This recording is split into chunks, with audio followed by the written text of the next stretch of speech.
Nice to see y'all. My grant was titled Who, What, When, Where, Why, and How Ceramics. I teach art at Betsy Lane High School, and one of my problems every year, and I hope I hit...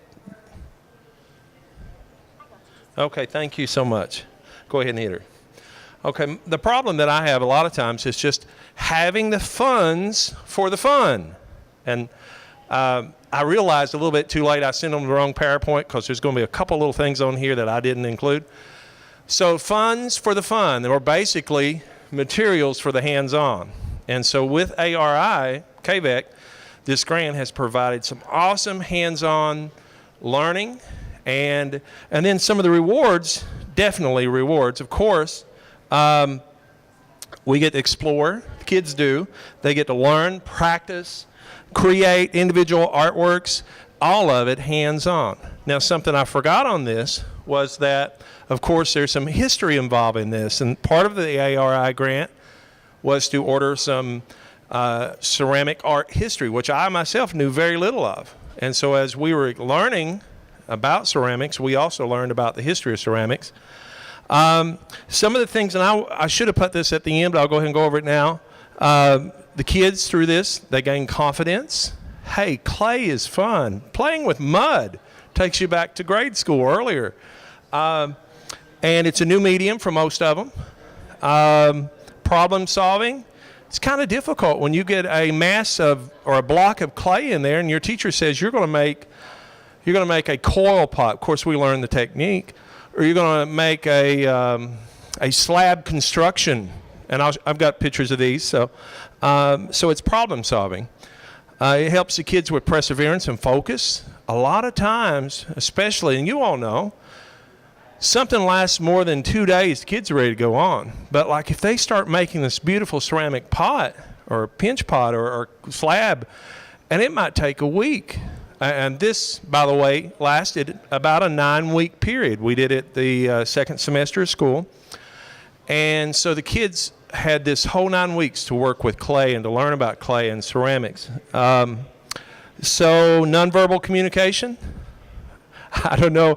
I always use the example. If I draw a picture of a heart and Billy Bob and Susie Q, you know, we think Billy Bob and Susie Q are in love. And nobody said a word. It's verbal communication, nonverbal. So, and then constructive feedback from my point of view, but also the peers' point of view. And that's probably even better than mine, because they'll say to, like, one of my students, Gabby Johnson, kept telling another girl, you're not doing that right. And finally, Gabby helped her. And so that's not only feedback, but it's a tutorial or a collaboration, like down here on the end. And then finally, accountability. They're accountable because at the end, they want something that looks right and looks good. They're accountable because at the end, they have a test. And this is at the end of this, of course, but they have an assessment. They're assessed on the product. They're assessed on the knowledge, the terms, the history. Thank you, Vanna White. Okay, so how did I do all this, or how did we do all this? The first thing I did is try to get the kids interested. Most of them generally want to do clay anyhow. They love something hands-on. But just, you know, to get everybody motivated, provide a foundation and an interest. A few years ago, I found this article about this 800-year-old pot in America, Wisconsin. They found it while doing a dig there, and they found some of these extinct gourd seeds. So this was the introduction to the ceramic units. And so in, I think, 7 or 8 years later, around 2015, I don't know the technical word for it, but somebody planted these gourd seeds, and now they're reproducing these or making these gourds, you know. Well, come to find out, one of my kids had went home and read about this after we were talking about it, and he said, now, Mr. Shepherd, I looked that up, and do you know that's an urban legend? That really didn't happen. And so I truthfully don't know. I know that I found the article after he told me about it and said one of the articles, and it was from Canada, did claim that this was just an urban legend. I don't know. Either way, I like believing that someone dug it up, Native American, had put these in the ground years ago. Thank you. So this slide's just to represent, you know, we talked about and learned about clay from early man, whatever our beliefs are, all the way up to Egyptian, of course, Greece, all the way up to Renaissance, up to modern, and even up to a Native American, a potter who lives in New Mexico. I think she passed away a couple years ago, Maria Martinez. So we went from past to present, and look at this. This is very modern day, and I cannot remember for the life of me right now, but this is like a new technique that potters are doing, and it's just so mind-blowing. Hit me up there. So this is some of the terminology. We go through all this as we're doing it. I show multiple PowerPoints, and we talk about these images left and right, but we go through the terminology. Hit her again there, Vanna. Thank you. I just wanted to put a couple little slides on here to show you, like this is a pinch pop method. It's real simple, but it's all hands-on. They're learning. Go ahead. Some of the terminology, again, we're not going to discuss that here. Just wanted you to see it. Go for it. Kiln, of course, super important. I was so blessed. In 2000, our school got a kiln. It's still going, and that's pretty hard to do. But we used this immensely this last year to fire our clay, and I'm not going to tell you about that now, but go for it. So, really sad part is I had a ton of pictures of all the kids doing this. I switched phones. Somehow or another in the process, I lost all my images. This just happens to be one of our images that I generically produced a couple weeks ago with another class, just so I'd have something to show you.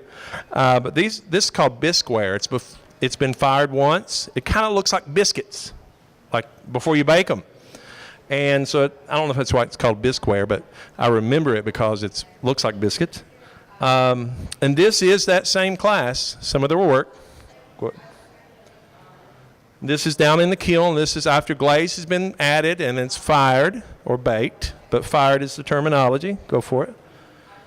This is one of the pieces that one of my students made. This is a coil pot. The little girl I mentioned earlier, Gabby Johnson, this is one of her pieces. Go for it. Some more of our pieces. This is a slab technique, and you can see why it's called slab. Slabs together. You let it get leather hard, and then you kind of glue the corners together. But go for it. Some of the assessments criteria and some things I handed out as we were going along to learn about different parts. That's our timeline. KVEC provided that. Also provided a couple of little instructional booklets that were awesome. Thank you. And then finally, who, what, when, where, why, and how ceramics. The main thing is, when I look back trying to find some data and things like that, obviously the fun of doing this was awesome. All the kids, from my first 9 weeks to the end of my second 9 weeks, I was kind of compared the grades. They all increased. Everyone did this, whereas the first 9 weeks, some of them chose not to do something sometimes, and so their grades all got better. Students, 100% of the students made clay vessels, 100%, all of them. And then the really cool and awesome thing, over 500 pieces were made. Over 500. Now, in the fall, if you were here, I kind of reflected back to growing up. Well, to my daughter, so let me skip all that. They took these home. They gave them away. They're enjoying them today. They'll enjoy them tomorrow. 20 years from now, they'll still have a piece of art they made in high school. Overall, very successful, very awesome. Thank you. Any questions?